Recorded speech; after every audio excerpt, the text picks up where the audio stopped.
Hello, स्वागत आहे सगळ्यांचं आपलं पण एका नवीन व्हिडिओमध्ये. तुम्हा सगळ्यांचा आजचा दिवस सकारात्मकतेने भरलेला व आनंददायी असा जावो अशी साईं चरणी प्रार्थना करते.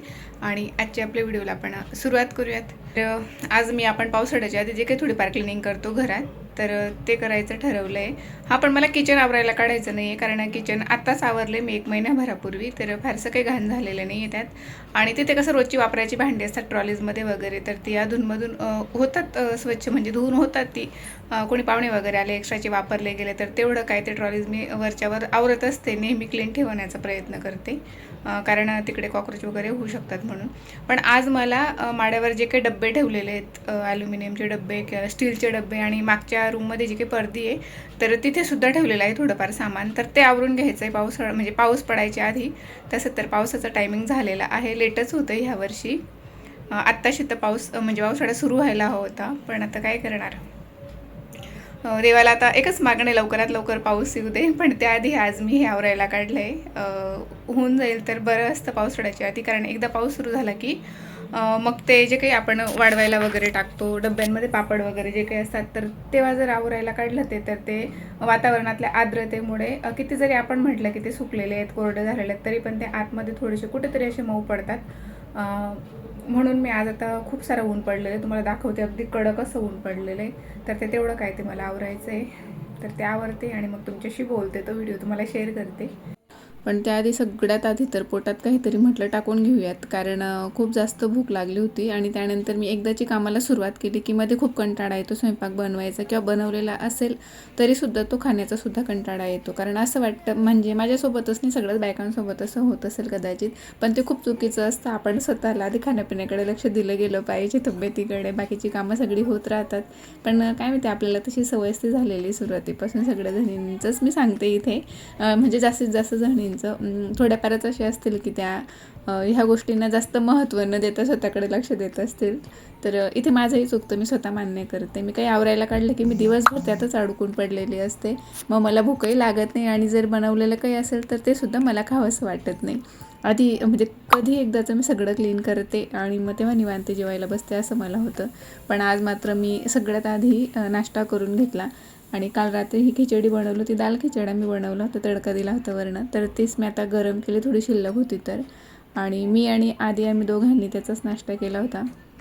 आधीलाही सुट्टी होती आज, तर तो घरी होता. त्यानंतर संध्याकाळी आधीचं खूप दिवसांचं चाललं होतं की बाहेर पाणीपुरी वगैरे खायला जाऊयात म्हणून. आणि त्याचं असं झालं आहे की गावावरून आल्यापासून सारखं त्याला तिथे कसं होतं, कधी पप्पा घराच्या बाहेर पडले की काही ना काही त्याच्यासाठी तिकडनं आणलंच जायचं. त्याला त्याची सवय झाली बाहेरचं जास्त खाण्याची, त्यामुळे भाजी पोळी जे काही मी घरात बनवते तर प्रत्येक गोष्टीला तो सध्या आता नखरे करतो आहे खाण्यासाठी. तर त्याला म्हटलं बाहेर जाऊन एक प्लेट खाण्यापेक्षा तुला मनसोक्त किती खा, घरीच बनवून देते. तर मी हे वाटाणे भिजत घातले होते कालच्या दिवशी, तर तेही कुकरला लावले होते आणि त्यात 2 बटाटे ॲड केले होते. म्हणजे रगडा आणि बटाट्यांचा जो काही मसाला असतो तर तो सोबतच होईल. तर बटाट्यांना खूप जास्त म्हणजे वेळ लागला होता, झाले नव्हते ते, शिजले नव्हते, पण बटाटे शिजून झाले होते. तर ते मी काढून घेतले आणि परत कुकर लावला. आणखी 2 ते 3 शिट्ट्या मला काढून घ्यायला लागल्या होत्या, कारण त्यांना खूप जास्त म्हणजे टाईम लागत होता शिजायला. तर इथे बटाटे सोलून ठेवते, थोडीफार संध्याकाळची तयारी करून ठेवते. आणि स्वयंपाक आज खूप लवकर झालेला आहे, कारण आम्हाला सकाळी लवकर जायचं होतं. तर जेवण न करता ती खिचडी वाया गेली असते, म्हणून आम्ही ती नाश्त्यात घेतली. आणि स्वयंपाकसुद्धा रेडी आहे माझा. भेंडीची भाजी बनवली आहे, त्यानंतर पोळ्या बनवल्या आहेत, आणि ताकातल्या मिरच्या वगैरे, तिळची चटणी रात्री नवीन बनवली. तर ती जोपर्यंत 2-3 दिवस फ्रेश असते तर ती तेव्हा खूप छान लागते. थोडे जास्त दिवस झाले की जरा म्हणजे टेस्ट तिची कमी होते, त्यामुळे मी थोडीच बनवते. तर तीसुद्धा आहे. तर बघूया आता जेव्हा भूक लागेल तेव्हा. आता तर झालं आहे पोट भरून. त्यानंतर आधीला एवढं सगळं असूनसुद्धा स्वयंपाक झालेला होता, खिचडी त्याने अर्धवट खाल्ली. आता मी पाणीपुरीची तयारी करते, तरीसुद्धा त्याला काहीतरी वेगळं करायचं होतं. तर त्याने हे ओरिओचा पुडा आणला होता, ओरिओ शेक करून दे म्हणून. आणि आता मी बिस्किट वगैरेसुद्धा घरात ठेवत नाही त्याच्यासाठी, कारण तो काय करतो, पूर्ण पुडा दुधात खाऊन घेतो आणि जेवणाचं नाव नाही घेत मग संध्याकाळपर्यंत. किंवा स्कूलला गेलेला असेल तर संध्याकाळच्या जेवणाच्या वेळेस तो तसं करतो, दूध बिस्किट खातो आणि जेवतच नाही. त्यामुळे आता तेही आणणं बंद केलं आहे. तर तेही त्याने आता खाली जाऊन आणलं. आणि आता काहीच न खाण्यापेक्षा म्हटलं त्याला करून देते, नाहीतर माझ्या कामात त्याने लोडबोड केली असते, मम्मी भूक लागली म्हणून. तर त्याने बिस्किटमधलं सगळं हे क्रीम काढून घेतलं होतं सगळ्या बिस्किटांमधलं, आणि ते सेपरेट खाल्लं, आणि फक्त बिस्किट ज्या काही असतात तर त्या टाकल्या होत्या त्याने ओरिओ शेक करायला. तर दूध घेतलं त्यात थोडंसं त्याने क्रीमी काढून घेतलं होतं, तर नुसतं बिस्किटचं ते थोडं कडवट लागलं असतं तर थोडीशी साखर ॲड केली आणि थोडंसं त्यात बोर्नव्हिटा घातलं, ज्यामुळे की टेस्ट आणखीन चांगली व्हावी आणि त्याचं पोट भरावं बऱ्याच वेळपर्यंत. त्याने माझ्याकडे काही मागायला नको एवढं माझं म्हणणं होतं. तर त्याला हे ओरिओ शेक करून दिलं. आणि हो, म्हणजे कालच्या व्हिडिओला एक कमेंट आलेली ताईंची की हे जे जो माटमीट ठेवलेलं आहे तर ते स्टँड तुम्ही कुठून घेतलं आहे. तर त्याला घेऊन भरपूर दिवस झालेले आहेत. मला आता एक्झॅक्टली त्याची किंमत आठवत नाही, पण ते ॲमेझॉनवरून मी घेतलं आहे. आणि असं मी त्यांना कमेंट म्हणजे रिप्लायसुद्धा केलेला आहे.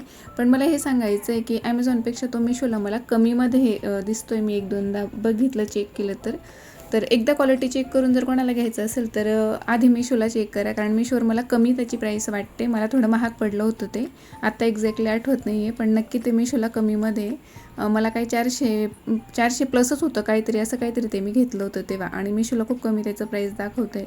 तर कोणाला घ्यायचं असेल तर आधी मिशोला चेक करा. हा, पण मग क्वालिटीसुद्धा मॅटर करते. ते काही मी चेक नाही केलेलं, मागवलेलं नाही आहे मिशोवरनं, पण किंमत मला तिकडे कमी वाटते. आणि मॅट जो आहे तर तो मी गंगेवरनं घेतला आहे. उन्हाळा लागला त्यावेळेलाच जे काही ते मॅट वगैरे असे विकायला ते लोक बसलेले असतात रस्त्याच्या कडेला, त्यांच्याकडनं तो मी घेतलेला आहे. त्यानंतर आधीचं झालं होतं खाऊन आता. आणि कुकर मी तसंच ठेवला होता, म्हणजे त्याच्यातच संध्याकाळी त्याला तडका वगैरे दिला जाईल बनवताना, रगडा बनवेल तेव्हा. त्यानंतर थोडीफार काही भांडी होती सकाळची, आता नाश्ता वगैरे जे काही केलं होतं त्याची, तर ती आवरून घेतली. किचन पूर्ण क्लीन केलं, कारण मला ते वरचं आवरायला काढायचं होतं. तर जागा हवी होती किचनवर. भांडी वगैरे मोठी भांडी जेव्हा आपण आवरायला काढतो तर किचन जरा मोकळं आणि सुटसुटीत असेल तर त्यांना तिथल्या तिथे निथळत ठेवता येतं. आपल्याला सारखं सगळं पुढच्या घरात नेणं मला पॉसिबल नव्हतं, कारण खाली सगळा पसारा होता. त्या डब्यांमधल्या सगळ्या वस्तू काढून ठेवलेल्या होत्या, त्यामुळे हे आधी सगळं आवरून घेतलं, जागा करून घेतली मोकळी. आणि बाल्कनीत जी काही झाडं ठेवलेली तर त्यांना आठवणीने पाणी दिलं जातं. आणि हे एकच झाड इकडे सेपरेट ठेवलेलं आहे. तसं आजूबाजूला कुंड्या आहेत आणि त्यातही छोटी छोटी झाडं लावलेली, टोमॅटोचं, मिरचीचं, धने टाकलेले आहेत मी, पण ते अजून उगवलेलेच नाही आहेत. तर हे एकच झाड इकडे एकटं पडतं, तर याला पाणी घालायला खूपदा मी विसरते, पण आज आठवणीने आता पाणी घातलं. किचन पुसल्यानंतर तो टॉवेल मी तिकडे टाकायला गेली तर माझ्या लक्षात आलं की ते पूर्णपणे कोरडं झालेलं होतं. तर त्या 2-3 झाडांना म्हणजे कुंड्यांना पाणी घातलं, कढीपत्त्याच्या झाडाला पाणी घातलं. त्यानंतर कपडेही धुवून झालेले होते, एकदाच आवरायला काढलं की ते तसेच मशीनमध्ये राहिले असते संध्याकाळपर्यंत. तर आधी ते वाळत घालून घेतले. आणि फार काही कपडे नव्हते आजच्या दिवशी, एवढंच काय ते कपडे होते. आणि थोडेफार बारीक कपडे होते तर ते पलीकडच्या गॅलरीत तिकडेच टाकते मी, सॉक्स वगैरे खाली उडतात ते म्हणून. इथून तिकडे कसं मी बांधून घेते बऱ्याचदा गाठी वगैरे त्यांना, सॉक्स किंवा छोटे नॅपकिन असतात आपले त्यांना, तर ते होते. त्यानंतर कपडे वाळत घालताना माझं लक्ष गेलं ते बर्ड्स फीडरकडे, ते पूर्णपणे खाली झालं होतं. आणि म्हणूनच कदाचित सकाळी एवढ्या चिमण्यांचा चिवचिवाट चालला होता आणि माझं ते लक्षातच नाही आलं. तर सगळ्यात आधी तेही भरून घेतलं होतं, तांदूळ मी त्यात आता भरले होते. खरंच यावर्षी पावसाला खूप जास्त लेट झालेलं आहे. असं नको व्हायला, पटकन लवकरात लवकर जेवढं लवकर शक्य असेल तेवढं पाऊस यायला हवा खरं तर आता. गेल्या वर्षी तर मे महिन्यामध्येच खूप म्हणजे पूर्ण मे महिना आपला पाण्यातच गेला होता, पावसाळा सुरू झाला होता. ते एक वेगळं टेन्शन होतं. आणि आता मात्र पाऊस येत नाही त्याचं टेन्शन आहे. पण देवाला एकच प्रार्थना आहे, लवकरात लवकर पाऊस येऊ दे. लोक पेरण्यांसाठी पाण्याची वाट बघतायत बिचारे शेतकरी लोक. तर असं आपण तर फक्त प्रार्थनाच करू शकतो. तुम्हाला ऊन दाखवते किती ऊन तापतंय.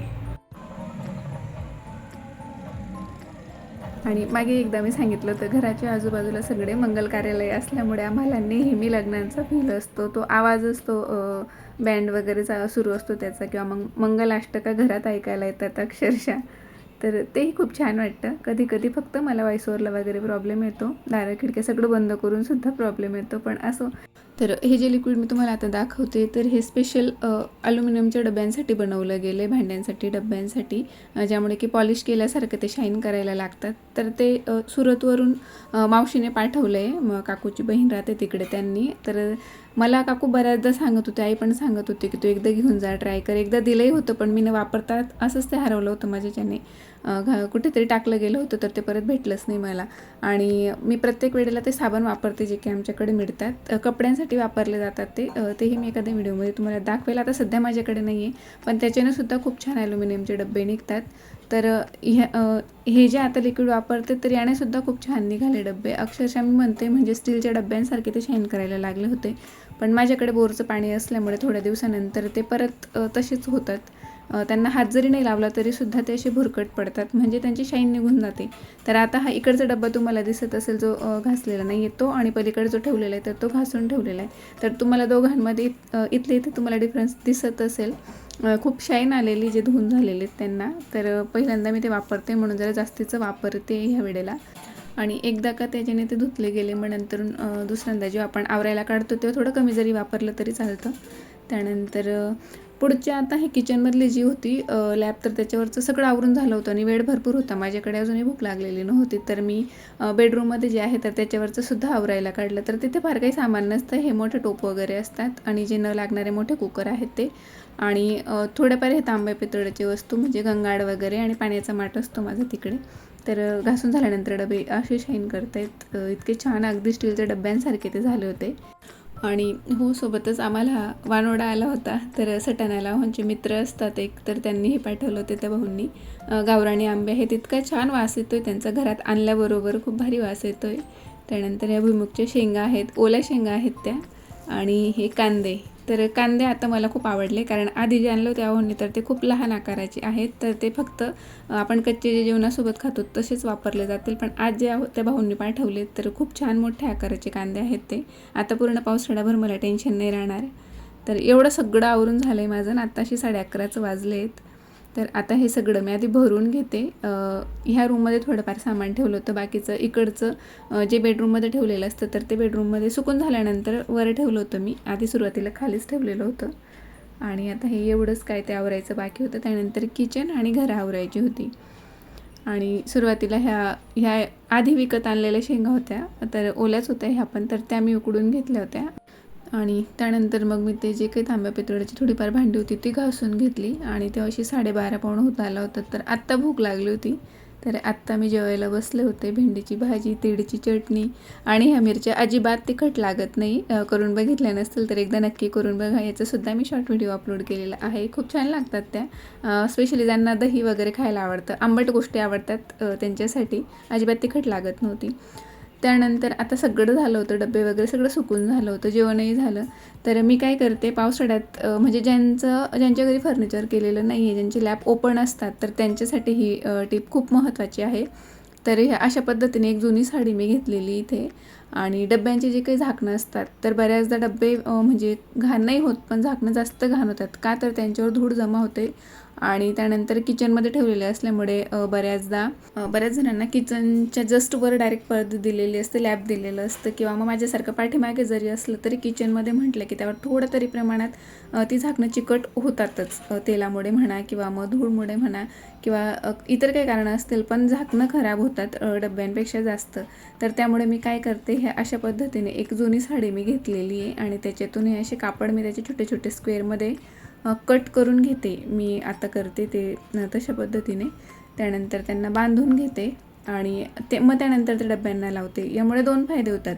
एक तर असं की झाकणं खराब होत नाही, आणि दुसरं असं की बऱ्याचदा ॲल्युमिनियमचे डबे किंवा जे काही मोठे डबे असतात त्यांचे बऱ्याच ठिकाणी झाकणं लूज असतात. एखाद्या डब्याचं तरी प्रत्येकीच्या घरी असतंच. माझ्याकडे 2 ते 3 डब्यांना तोच प्रॉब्लेम आहे. झाकणं त्यांची खूप लूज असल्यामुळे दाढी वगैरे, आणि पावसाळ्यात खूप जास्त भीती वाटते मला.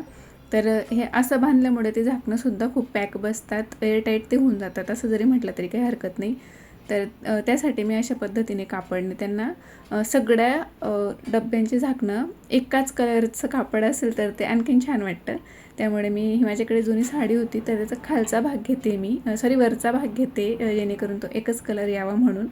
तर संपूर्ण झाकणांना ते पुरलं होतं. फक्त स्टीलचे जे काही लहान कोठे आहेत माझ्याकडे, तर एका कोठीला ते संपलं होतं, तर हा खालचा पट्टा मी तिला लावलेला आहे. तर लावून झाल्यानंतर मी तुम्हाला दाखवते ते कसं दिसतं. दिसायलाही छान दिसतं आणि सोबतच आपली मेहनत पण कमी लागते. नेक्स्ट टाईम जेव्हा आपण घासायला काढतो डबे तेव्हा झाकणं फारशी खराब झालेली नसतात. आणि तिसरी गोष्ट अशी की झाकणं पॅक लागतात, त्यामुळे त्यामध्ये आतमध्ये ठेवलेल्या गोष्टींची आपल्याला फारशी भीती नसते, पावसाळ्यात म्हणा किंवा इतर ऋतूंमध्ये खराब होण्याची. तर हे अशा पद्धतीने मी कट करून ते लावून घेते सगळ्या डब्यांना. आणि ज्यांचे लॅब पॅक केलेले असतात किंवा फुल्ली फर्निश किचन असतं तर त्यांना तर काही ह्या गोष्टीचं मला वाटतं टेन्शन नाही आहे करायचं. नाही जरी केलं तरी काही हरकत नाही, पण डब्यांची झाकणं जरी लूज असली तरी केलं तर मग त्यासाठी करू शकता. तर हे अशा पद्धतीने. आणि ह्या गाठी बांधतानासुद्धा आपल्याला लूज बांधायचे आहेत. एकदम पॅक जर केलं तर ती झाकणं वरच्या वर राहतात. तर तुम्ही बघू शकता अगदी लूज अशा खूप लांब मी गाठी बांधून ठेवलेल्या आहेत. आणि गावाकडे हे असं प्रत्येक घरात केलेलं असतं. बरेच जण न्यूजपेपर लावतात, पण पेपर फाटू शकतात काही आपण काढायला वगैरे गेलो तर, आणि सारखं सारखं बदलवायला लागतात आणि पिवळेसुद्धा पडतात ते काही दिवसांनी. त्यामुळे मला हे कापडचा जो काही पर्याय आहे तोच बेस्ट वाटतो. किंवा मग बऱ्याच जणी अशा कागदी ज्या काही पन्न्या असतात प्लॅस्टिकच्या, तर त्या जमा करून ठेवतात, त्या घालून मग त्यानंतर झाकणं लावतात. पण मला सगळ्यात बेस्ट हेच आवडतं. कारण काय होतं, प्रत्येक वेळेला हे कापड धुवून घेते मी. म्हणजे आधीचे जे होते कापड तर ते मी काढून घेतले होते जेव्हा मला किचन टूर शूट करायचं होतं तेव्हा. कारण मला तेव्हा मी हे डबे वगैरे घासून ठेवलेले नव्हते. फक्त मी पुसून घेतले होते किचन टूर शूट करताना, आणि जे काही आधीचे कापड लावले होते तर ते काढून घेतले होते. कारण मला आता लगेच हे भांडी सगळी आवरायचं होतं म्हणून. तर ते आधीचं जे होतं तर ते मी म्हणजे कापड होतं तर ते मी आता फेकून दिलं. 1 वर्षभरापेक्षा जास्त झालं होतं त्याला म्हणून. आणि आता हे नवीन साडी फाडून मी त्याला असं केलेलं आहे. तर तुम्ही बघू शकता डब्बेही छान चमकत आहे, चकाकत आहे, आणि ते लावलेले कापडही छान वाटत आहे. त्यानंतर हे पितळीची भांडीसुद्धा एवढी होती तर ती धुवून झाली होती. यांना मात्र मी पन्न्यांमध्ये पॅक करून ठेवते. आणि हे सगळं आवरायला मला संध्याकाळचे 6 वाजले होते. त्यानंतर रात्रीचं सगळं आवरून झाल्यानंतर पटकनच आवरून झालं होतं. हा मूवी आम्ही बघितला होता भूत बंगला, जो की मला खूप दिवसांचा बघायचा होता. त्यानंतर आधीचे जे समय होते तर ते आम्ही तुम्हाला दाखवले होते. तर त्या लहान वाटत होत्या आईला खूप, तर ह्या चेंज करून थोड्या मोठ्या आकाराच्या साईजमध्ये मी आता त्या आणल्या. तर आजचा हा व्हिडिओ मी इथेच थांबवते. नेहमीप्रमाणे आवडला असेल तर लाईक, शेअर आणि सबस्क्राईब करायला अजिबात विसरू नका. भेटूया नेक्स्ट व्लॉगमध्ये. तोपर्यंत आनंदी राहा. व्हिडिओ शेवटपर्यंत बघितल्याबद्दल धन्यवाद. बाय.